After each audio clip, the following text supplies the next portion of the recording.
thing, that ugly person, this terrible event, this trauma, this where you just can't seem to get out of a toxic pattern and you keep doing the same thing over and over and you've lost hope because you just keep doing it and it's depressing and whatever.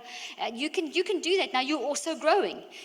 Those are thoughts. That is mind action. You are choosing. As you're choosing, you're thinking, feeling, choosing. Genetic expression. You're building proteins, but what research shows is the proteins fold incorrectly. So we build a toxic tree instead of a healthy tree, and everything's wrong there. Everything's imbalanced. It causes the immune system to freak out because will have inflammation that shouldn't be there. You have an imbalance of chemicals, electromagnetic effects. Everything is wrong at the source of this toxic issue. So that is why God says, forgive.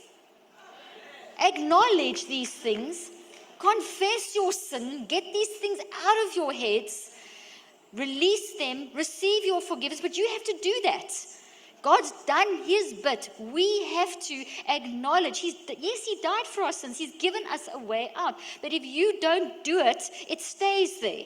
So those cause brain damage. And this is what, over time, research shows that these toxic issues in our brain contribute. Obviously, there's also the biological. Food that you eat will destroy brain tissue and body tissue, incorrect food chemicals, various different things. And over time, as the genetic code, these toxic issues, these physical things pass through the sperm and the ova to the next generations. So what research has shown is that disease is obviously not something that God gave us. Where does it say God gave us disease in the Bible?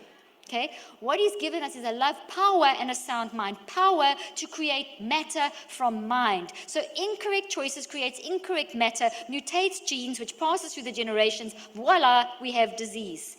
So as they've tracked back, diseases are manifestations of years of incorrect choices right back to Adam and Eve. And as John Hagee says, and he's my height, by the way, John, and